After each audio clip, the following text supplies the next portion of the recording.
With just 16 days left until the CCP's fourth plenum, a stunning bombshell has emerged. An unprecedented anti-Xi letter has surfaced, with signatories reportedly including party elders like Hu Jintao and Wen Jiabao, as well as current Central Military Commission (CMC) heavyweights Zhang Youxia and Liu Zhenli. The letter points directly at Xi Jinping's errors over the past decade and more, calling on him to retire early. At the same time, over 100 military vehicles from the 82nd Group Army headed north toward Beijing, shocking observers. Is this a routine redeployment or a deliberate signal? Don't miss the next drop. Subscribe and enable the bell.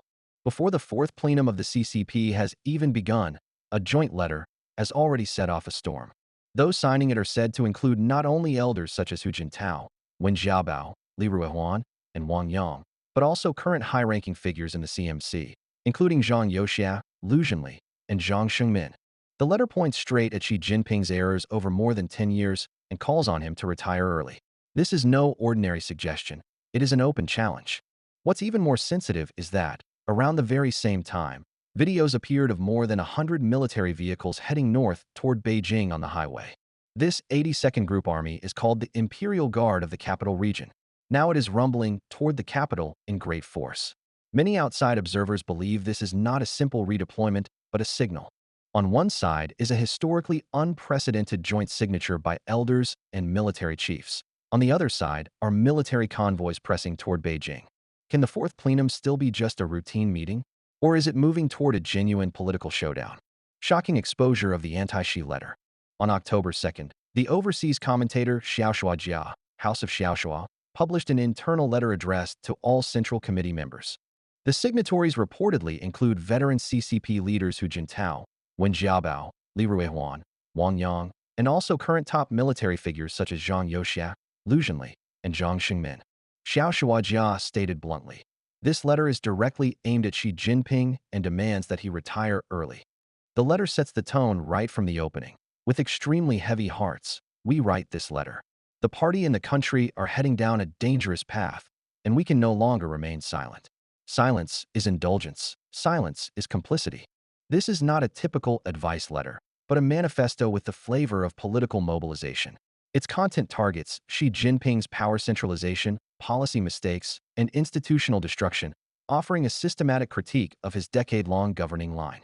The letter is clearly structured and lists three major erroneous directions taken by CCP leader Xi Jinping: destroying institutions and personalizing power. The letter says that after Xi took office, he gradually dismantled collective leadership, removed term limits, hollowed out the standing committee, and turned decision-making into a one-man show. Mistaken economic decisions that have undermined the regime's legitimacy. It names three issues: suppression of the private sector and the exodus of foreign capital, lavish Belt and Road spending that drains national finances, and blind infrastructure drives like Xiong'an that have led to a local government debt crisis. If the economy cannot be managed well, the party's governing foundation will be completely shaken. This sentence captures the heartfelt reason why party elders and princeling elites oppose Xi's remaining in power: adventurism in diplomacy and the military, causing difficulties both domestically and internationally. The letter criticizes the current leadership for pursuing a radical diplomatic line, confronting the U.S. across the board without alternatives, while wolf warrior diplomacy has driven China's international image to rock bottom. In the military, under the banner of rectification, there has been a purge in which the obedient are promoted and those with real combat credentials are suppressed, leaving everyone in fear and disrupting the command system. The letter ends with 5 concrete proposals, essentially an embryonic anti-Xi plan. The current top leader should retire early, temporarily retaining the state presidency. Elect a capable and respected figure to temporarily preside over the overall situation. Restore term limits and collective leadership. Rebuild economic confidence, support private enterprise, and repair international relations. Ensure that the military pledges loyalty to the party and the nation, not to an individual. The letter emphasizes, we have no personal interests at stake. We cannot stand by and watch the party and the country slide toward a dangerous abyss. This wording is both a final ultimatum to Xi and a call to other Central Committee members within the system to stand up and make a historic choice. It is worth noting that the letter deliberately avoids the most sensitive allegations regarding Xi's re-election process at the 20th Party Congress, and it does not name a successor.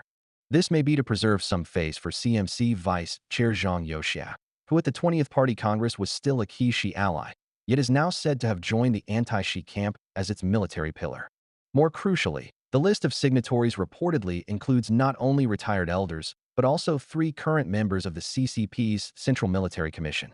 This lends the letter far greater weight than mere rumor and could even exert substantive influence on the agenda of the forthcoming Fourth Plenum. As the date of the Fourth Plenum draws closer, Xi's camp and an anti-Xi force represented by party elders and Zhang Youxia are entering an unprecedented standoff. Xi shows no sign of stepping down, while internal doubts and pushback against his line have evolved from private grumbling into an open, joint action. The outcome of this struggle will determine the course of the Fourth Plenum and could shape Chinese politics for the next few years. If Xi were to half-step down at the meeting, retaining the state presidency, this could be a dignified exit arrangement. If he refuses to yield, the meeting may turn into a political showdown, possibly triggering an internal crisis. The authenticity of this anti-Xi letter may be difficult to fully verify, but it reflects a pervasive anxiety and dissatisfaction within the party over Xi's line. Fractured control over the military, and the 82nd Army moves north.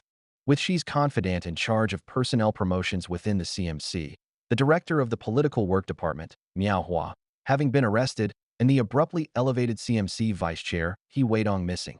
A large number of commanders and political commissars connected to these two have been investigated. Xi's control over the military has clearly shown cracks.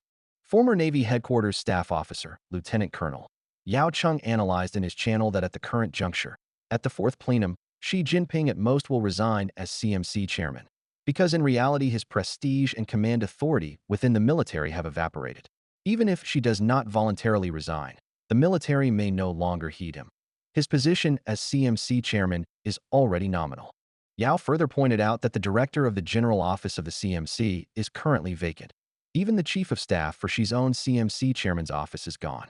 Within the military system, Xi has already been sidelined.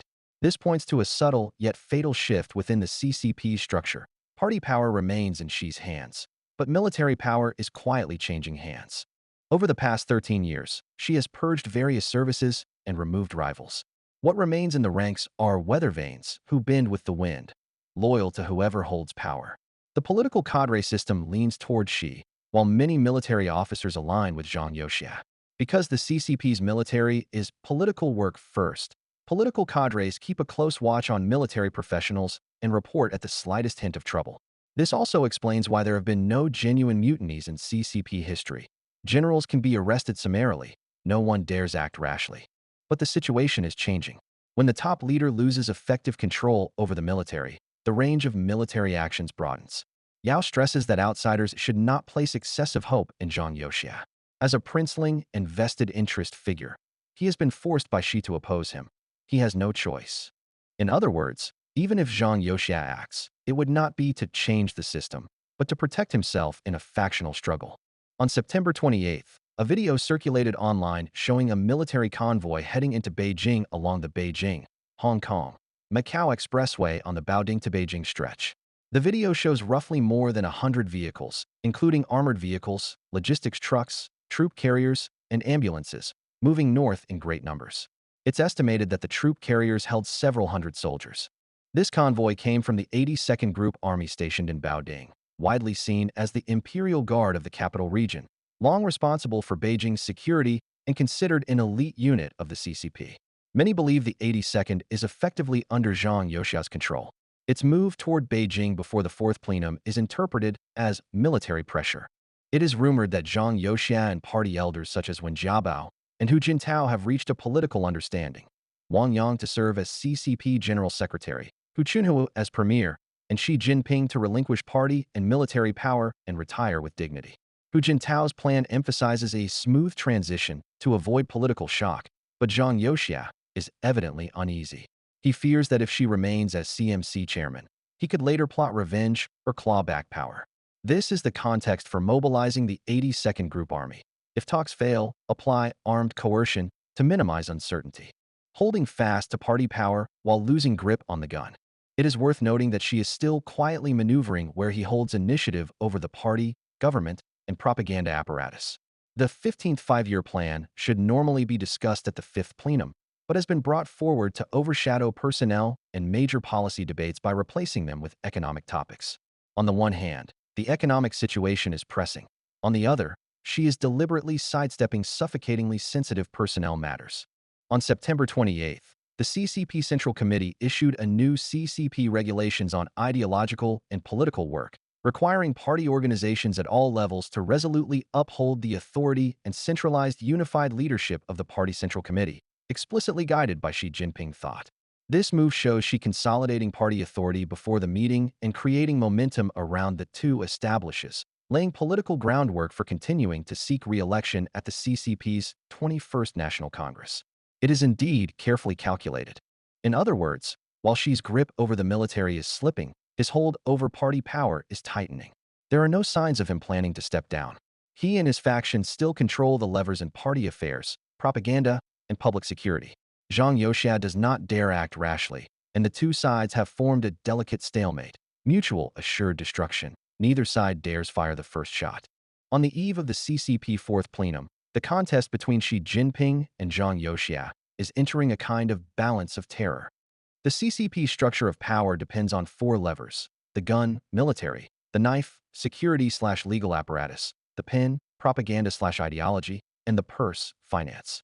Over the past decade, all four were in Xi's hands.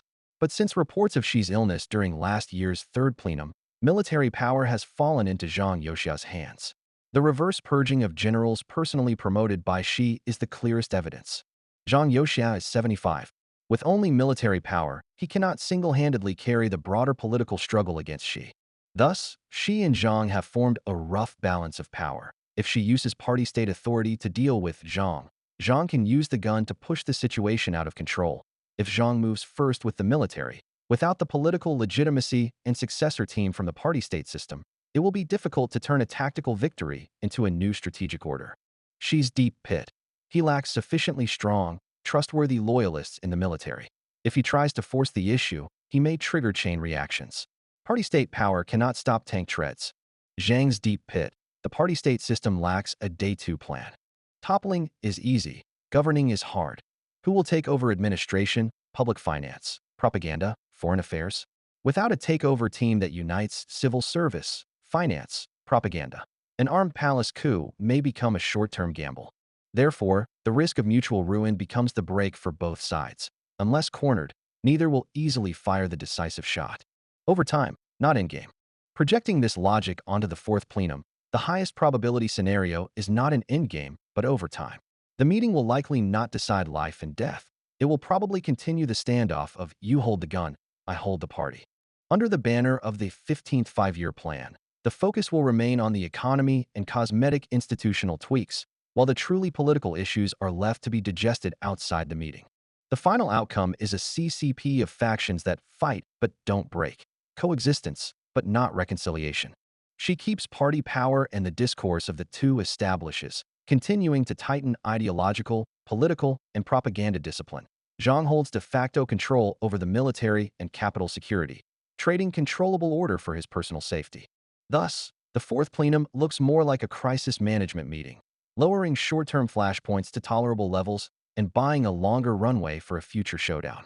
However, as the collapsing economy pushes society toward crisis, random acts of violence and frequent Shanzhong incidents, collective protests keep breaking out among various social strata. Chinese society resembles a volcano. A single spark could set the prairie ablaze.